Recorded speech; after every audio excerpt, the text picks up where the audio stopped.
Welcome to Houston Real Estate Radio. I'm your host, Shanna Register, and every week we bring you news and information you can use on your next real estate transaction. If you've got a real estate if you've got a real estate question, give us a call, 281-882-8088 right here in the studio. We'll be happy to answer your real estate questions on the air, 281-882-8088. And we did just redo our website, so you can go over to HoustonRealEstateRadio.com and watch videos of all the segments we produce and see all of our guests doing their interviews. If you miss any of the information, go over there and check us out, HoustonRealEstateRadio.com, with lots of links to our sponsors of the show. All right, this segment, we've got a really exciting person on with us. We've got Commissioner Jack Cagle joining us right here in the studio. He served as the County Commissioner for Harris County Precinct 4 since October of 2011. He has over 20 years experience working with and serving the citizens of Harris County Precinct 4 as an attorney, a judge, and now serving as County Commissioner. Welcome to the show. Shannon, it's a delight to be with you and your listeners. Thank you. I appreciate that. You know, there's a lot going on in our area right now. Oh, this is the booming place to be in. You know, in your profession, where you say that real estate is all about location. Well, let me tell you, Precinct 4 is the location. Tell us about Precinct 4. What is your area? We have almost 1.2 million constituents that live in Precinct 4. That's a lot, and more moving in every day, I'm sure. Every day. If we were a state, we would be larger than 8 other states right now. In a period of less than a year to year and a half, we will bypass Maine and Hawaii, and so you could break out the lobster and the grass skirts and enjoy yourselves, because little Precinct 4 here in Harris County will be larger than those 2 states as well. And it's making a big impact. Tell us about some of the projects you're working on. Well, we've got a lot of projects, and of course our area is a pretty diverse area in terms of geographic size. We go from Katy to Kingwood, we go from the Heights up to Humble, we have Spring Branch to Old Town Spring, and so there are a lot of activities that are going on. The Grand Parkway is coming through, which will help us on a rim of folks getting from one side of the county to the other. We are expanding on the Tomball Expressway, which will allow folks to get in and out of that side of the region as well. And then I think you wanted to talk a little bit about Old Town Spring and some of the things going on there. You know, Old Town Spring is actually close to our main location. So our studio and our real estate brokerage is close to Old Town Spring. And I happen to live in Precinct 4. So it's Old Town Spring is something that years ago was a place to go to get antiques and really customize your home, get some really neat things for the house. And I've seen over the years that dying down, and it's really sad because it's such a charming little quaint area. And so I know that there's a lot of revitalization trying to take place in the area, so I want to talk about that.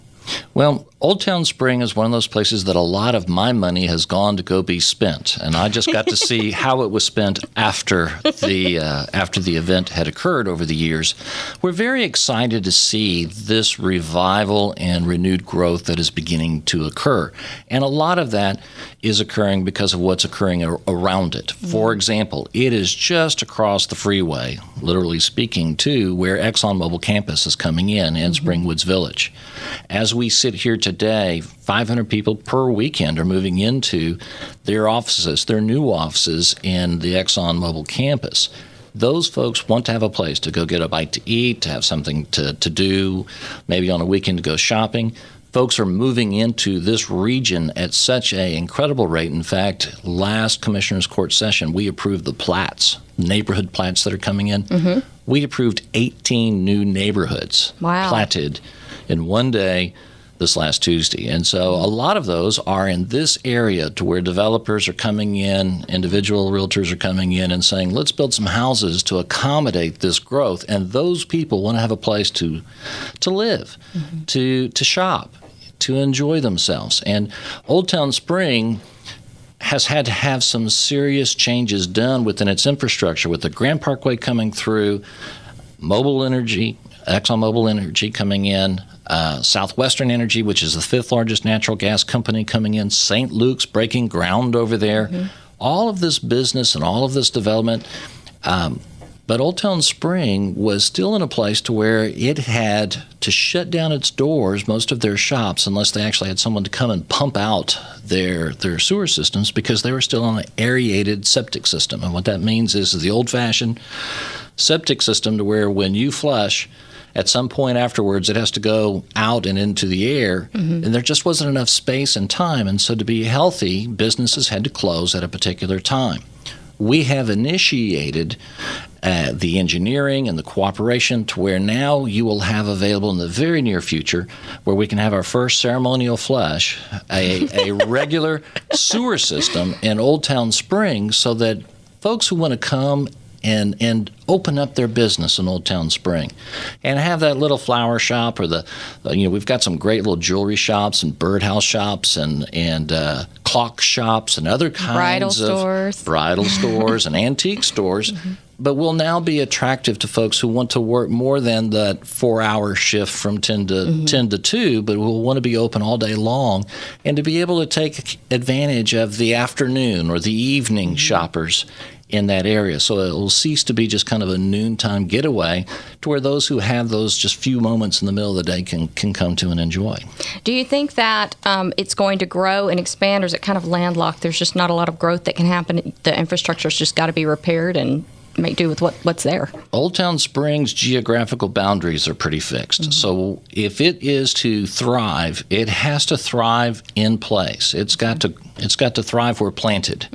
And we see a lot of the leadership in that community who are beginning to catch the vision of, let's absorb the growth and grow with it, to quote Mr. Lima from earlier today, or they need to look towards more of an investment model for how they can make sure that their properties are going to be maximized for the folks that are going to be needing them. Right. So a lot of seasonal shops in there, but it really needs to stay open year-round and have consumers going all the time, not just at the Crawfish Festival and at these and Christmas time. Right, yes, right. And those are wonderful events that will be part of the charm and the uniqueness of Old Town Spring. And that's the thing that I think that they are wanting to capture and to keep. How do we stay Old Town Spring? Right. That quaint little place to get away. My wife and my daughters used to love going in there to have tea, and the kind that my grandma would have. So many of those great little stores have shut down. Some of them have, but there are others that are wanting to come back, especially if they'll have that opportunity to have the infrastructure in place to where they can be profitable. Is that the reason why a lot of them shut down over the years? I think so. Was the infrastructure problems? If your hours are restricted and your clientele is restricted, then it makes it more difficult for you to continue. Now, some of the restaurants they have in there are doing fine, but they've had to work around the problem of sewer and septic systems and water systems. Do you think that we'll see more restaurants going in that area? Oh, absolutely. I think that... Good. We need them. I need a place to run at lunchtime, right? So let's talk a little bit about the infrastructure. I know you've worked a lot on parks. That's been a big project of yours. And you have something coming up here in the near future, right? Well, we have our Creek Fest that is coming up in the near future, which will showcase Cypress Creek and our canoe paddle trail that is going. That's exciting. You're going to canoe down the creek? Oh, I canoe down the creek as often as I can. When I was younger, I used to take my kids and we would go up to San Marcos to go paddle down the San Marcos River. And then I became a commissioner and realized that we have some of the finest canoeing and paddling that you can do in the state right here in our own precinct. I don't think a lot of people know that. I don't think a lot of people take advantage of it. I did not. People have flown to Alaska to see American bald eagles. The last 2 times I've been out on our creek, which anywhere else would be a river, I saw American bald eagles right here. Wow, that's exciting. So the Northwest Houston Chamber of Commerce is actually helping with the revitalization of Old Town Spring, right? That's correct. And they are also hosting Creek Fest, which you're going to be attending and paddling away on Creek Fest. So consumers, anyone can go out to, and your constituents, of course, can go out to Creek Fest. Is that right? There'll be booths, there'll be food, there'll be fun, there'll be kids, there'll be face painting, and you can get in a canoe and go paddle with me. I know it's different that day because of Creek Fest, but on a normal routine day, is there a charge for that? You rent the canoes or... Our park system is one to where if you visit with us and you're an appropriate entity, nonprofit entity, Chamber of Commerce, then we'll work with you trying to make our boats available. All right, sounds good. Well, thanks so much. We appreciate you coming on the show today. We'll be right back after a word from our sponsors here on Houston Real Estate Radio.